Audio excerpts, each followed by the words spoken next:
오늘도 찬양 가운데 함께 하시는 하나님께 영광의 박수를 올려드리도록 하겠습니다. 여러분 모두를 예수 이름으로 환영하고 축복합니다. 민수기 14장에서 말씀을 하시죠. 너희 말이 내게 들린 그대로 내가 행하리라. 서로를 축복할 때 축복의 말씀이 그대로 응답될 것을 믿습니다. 그래서 가정에서 만나는 사람들마다 축복하십시오. 그 축복이 결코 땅에 떨어지지 않을 것입니다.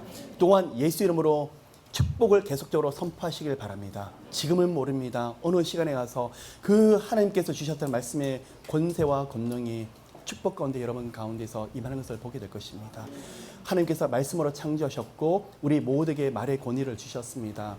자, 영적인 팁을 좀 나누길 원합니다. 여러분, 전능하신 하나님이 좋으십니까? 아니면 여호와 하나님이 좋으십니까? 제가 이전에 출애굽기를 말씀을 할 때 강의하면서 나눴던 말씀입니다. 여러분, 전능하신 하나님과 여호와 하나님 결국은 같은 하나님이십니다. 그런데 둘 중에 이름 하나를 택하시라 그러면 어느 쪽으로 택하시겠습니까? 많이 반반도 나누실 거예요. 목사님, 저는 이왕이면 전능하신 하나님, 또 한쪽으로는 뭐가 뭔지를 모르겠지만 여호와 하나님이 더 좋지 않을까요? 라고 말씀을 합니다. 그런데 여호와라는 이름이 처음 드러난 것이 출애굽기 6장입니다. 모세 앞에서 내가 이제 하나님 애굽으로 돌아가서 바로 왕과 백성들 앞에 하나님이 지금 나타나셨는데 누구라고 할까요? 그럴 때 하나님이 자신의 이름을 드러내십니다. 여호와 하나님이라고 말씀을 하십니다. 여러분, 무슨 말씀이냐 그러면 약속을 사람은 할 수가 없습니다. 그런데 할 수 없는 상황에서 약속하시는 그 하나님의 이름이 엘로힘의 하나님입니다. 전능하신 하나님입니다. 여러분에게 조금의 가능성도 없을 때 하나님의 약속을 주셨던 그 하나님이 전능하신 하나님이십니다. 그런데 때때로 아니죠. 많은 시간을 여러분 기다리게 하시죠. 기다리고 기다립니다. 하나님이 나를 만드셨습니다. 그리고 다듬어 나가십니다. 어느 시간이 되었습니다. 아들아, 딸아, 사랑하는 아들아, 이제는 내가 전능한 하나님이 아니라 여호와 하나님으로 나타나리라 라고 말씀을 하셨으면 무슨 말씀이냐 그러면 약속을 받았는데 오랫동안 기다리셨더라. 이제는 여호와 하나님, 성취하시는 하나님을 여호와 하나님이라고 말씀을 하십니다. 아멘. 오늘 이 가운데 많은 분들이 전능하신 하나님을 그러셨다가 이제는 여호와 하나님은 이제 안 기다리셔도 되네요. 여호와 하나님을 택하시겠습니다. 택하겠다고 하는 분들이 많으실 것입니다. 여러분, 여호와 하나님의 이름이 여러분 가운데에서 함께 나타나시기를 예수 이름으로 축복합니다.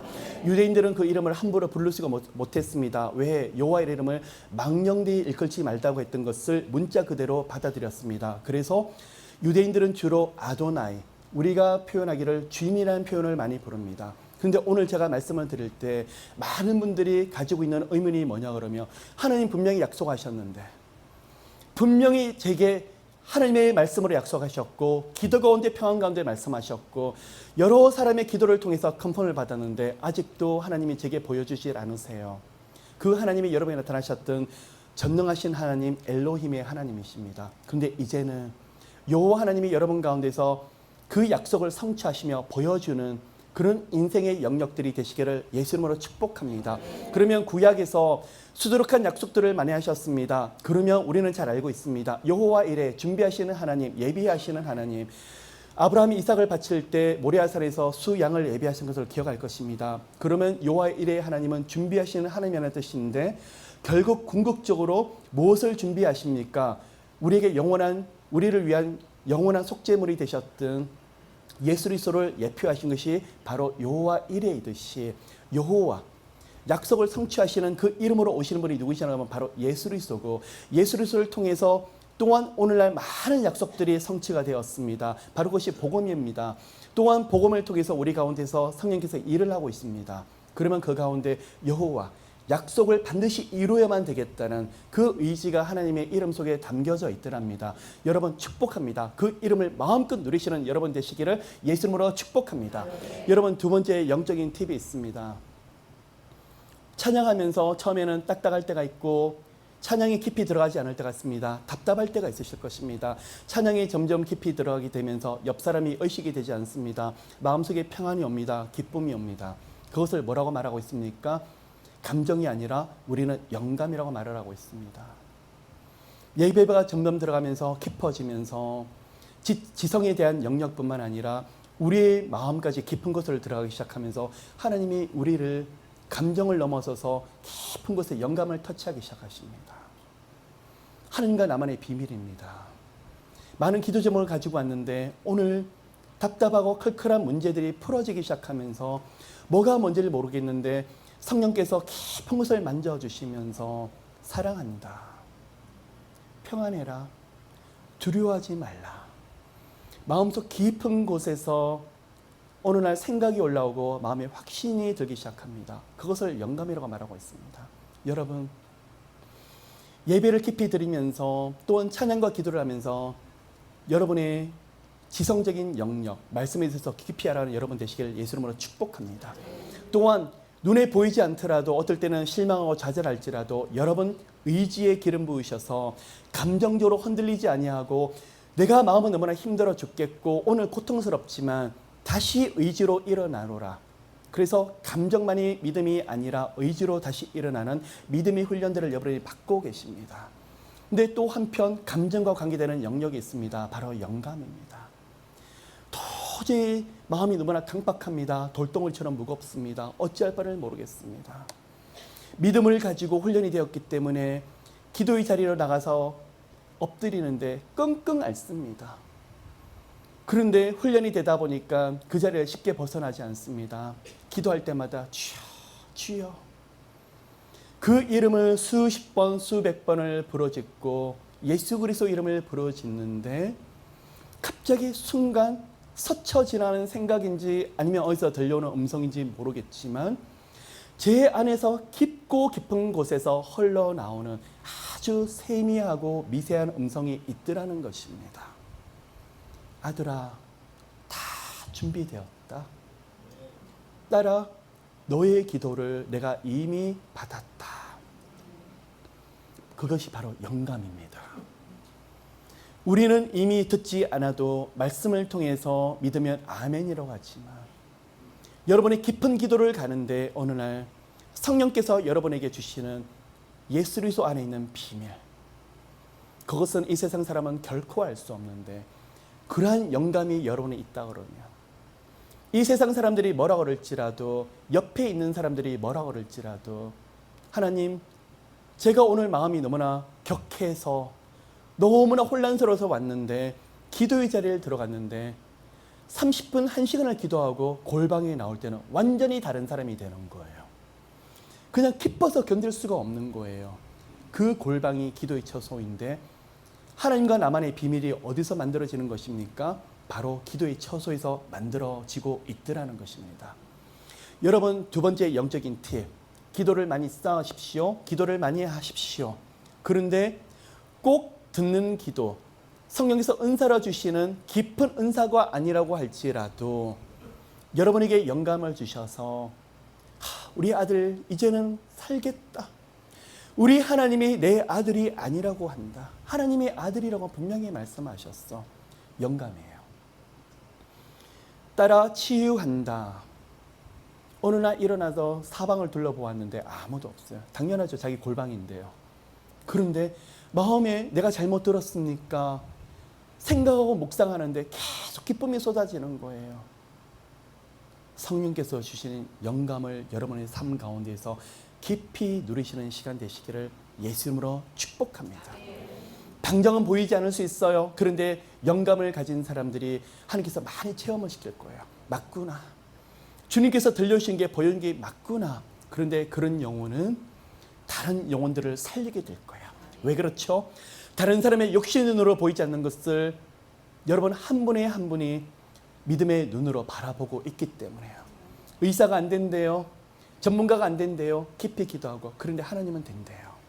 하나님이 일을 하신대요. 그런 영감들이 여러분 가운데 크게 흘러넘치시기를 예수 그리스도 이름으로 축복합니다. 오늘 에스더 말씀 한 구절을 보고 에스더에 대한 성경 말씀을 함께 나누도록 하겠습니다. 에스더 2장 17절입니다. 구약 753페이지에 있습니다. 함께 읽도록 하겠습니다. 왕이 모든 여자보다 에스더를 더욱 사랑하므로 저가 모든 처녀보다 왕의 앞에 더욱 은총을 얻은지라. 왕이 그 머리에 면류관을 씌우고 와스티를 대신하여 왕후를 삼은 후에 왕이 크게 잔치를 베푸니. 아멘. 여러분, 이제 에스더에 대한 강의를 들어가기 전에 오늘 이 말씀에 대해서 영감을 좀 나눌까요?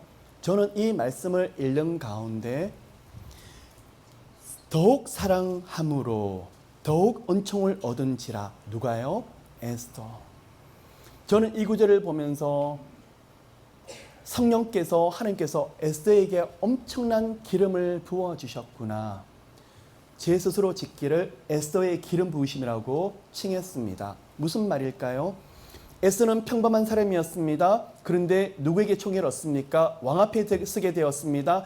수많은 여인들이 있고 수많은 후궁들이 있는데 그렇게 아리따운 여인들이 있었지만 왕이 그 여인들 중에서 누가 가장 아름답게 보이도록 만드셨습니까? 아름다움은 절대적으로 주관적인 것입니다. 그런데 하나님께서 왕의 마음에 은혜를 주시고 은총을 주었더니 한 여인만이 이뻐 보이도록 만드셨더라는 것입니다. 그것이 뭐라고요? 에스더에 대한 기름 부으심이시더라는 거예요. 또한 그리고 왕의 앞에 더욱 은총을 얻은지라. 사랑스러워져 갔더니 그에게 왕에게 은총, 페이버란 뜻입니다. 왕이 해주고 싶은 것이 많더라는 것입니다. 여러분, 누가복음 2장 52절을 보시면 예수께서 키가 자라심에, 키와 지혜가 자라심에 하나님과 사람 앞에서 더욱 사랑스러워져 가시더라. 아멘. 예수께서 키, 육적인 영역입니다. 지혜는 정신적인 영역입니다. 하나님, 영적인 영역입니다. 사람, 소셜에 대한 영역입니다. 모든 영역에서 골고루 균형 맞춰서 무엇을 부어주셨다고요? 기름을 부어주시는데 은총을 부어주셨다라는 것입니다. 여러분, 이 말씀을 약속의 말씀으로 붙잡으시는 모두가 되시기를 예수님으로 축복합니다. 하나님, 우리 가정 모두에 에스더에게 기름을 부으셨듯이 저희들 자녀, 저희들 부부, 저희들 가정, 또한 저희들 함께하는 사람에게 기름을 부어주셔서 가는 곳마다 사랑을 받도록 인도해 주시고 가는 곳마다 하나님의 은총이 있도록 함께 해주시옵소서. 아멘. 이것을 놓고 어떤 분들은 지식으로 보면서 에스더는 이렇게 되었습니다. 지식으로 안들 우리에게 적용되지 않으면 아무런 의미가 없더라는 것입니다. 여러분, 저는 한 걸음 더 나가길 원합니다. 이 말씀을 하나님의 살아있는 말씀으로 그대로 받으시고 사모하시기를 축복합니다. 그리고 지금은 그렇지만 하나님, 저희들 가정 자체가, 저희들 자녀들이 가는 곳곳마다 사랑이 흘러넘치고 은혜의 온총이 있어서 정말 많은 왕 같은 사람들을 만나게 좀 도와주시고 하는 것마다 형통의 은혜가 흘러넘칠 수 있도록. 근거가 어딜까요? 약속의 말씀이 어딜입니까? 지금 보셨던 에스더 2장 17절에 있는 약속의 말씀이더라는 것입니다. 여러분, 좋은 말씀 액자로 된 것을 주로 서점에 파는 것을 걸어놓지 마시고 여러분의 말씀이 읽으면서 뜨거운 말씀들이 있다 그러면 아멘, 아멘. 오늘 에스더의 이름을 바꾸셔서 여러분의 자녀 이름을 바꾸시고 여러분의 남편과 아내 이름을 바꾸셔가지고 그런 은혜가, 저는 이 말씀을 문자 그대로 받아들이셔도 참 좋을 것 같습니다. 가는 곳마다 여러분이 사랑을 충만하게 받으시는 모두가 되시기를 예수 이름으로 축복합니다. 에스더를 이제부터